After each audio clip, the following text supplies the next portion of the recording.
Assalamualaikum warahmatullahi wabarakatuh. Perkenalkan nama saya Siti Nurhalia dengan nomor NPM 102230009. Di sini saya akan mempresentasikan mengenai kas dan setara kas.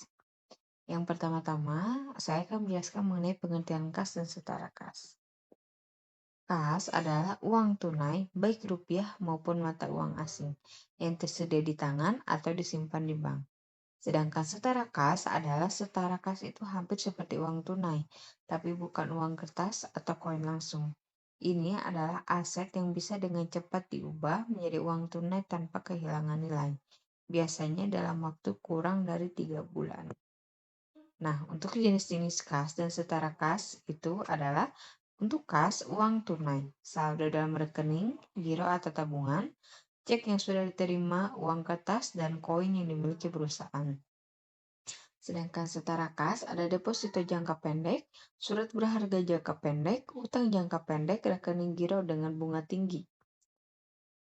Di sini saya akan mempunyai contoh soal kasus kas dan setara kas. PT Makmur Jaya memiliki beberapa aset sebagai berikut pada tanggal 31 Desember 2024. Uang tunai di tangan 5 juta, kas di bank 20 juta, deposito berjangka 2 bulan 15 juta, saham perusahaan lain 8 juta. Untuk pertanyaannya, menggabungkan total kas dan setara kas yang dimiliki oleh PT Makmur Jaya.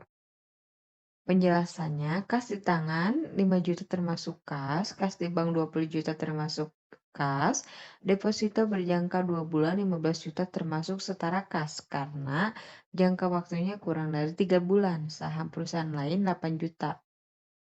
Tidak termasuk setara kas karena tidak dapat langsung digunakan untuk transaksi.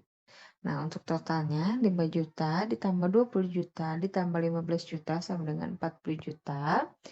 Untuk Junai penyesuaiannya ada pada tanggal 31/12/2024, kas di tangan debit, kas di bank 20 juta debit, deposito jangka pendek 15 juta debit, investasi saham 8 juta.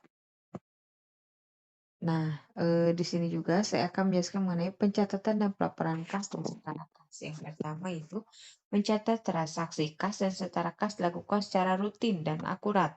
Yang kedua, laporan keuangan yang berisi informasi tentang kas dan setara kas seperti laporan arukas, laporan posisi keuangan, dan catatan atas laporan keuangan. Yang ketiga, pemeriksaan internal dan eksternal untuk memastikan ketepatan dan kelengkapan pencatatan dan pelaporan. Nah, sekian yang bisa saya jelaskan.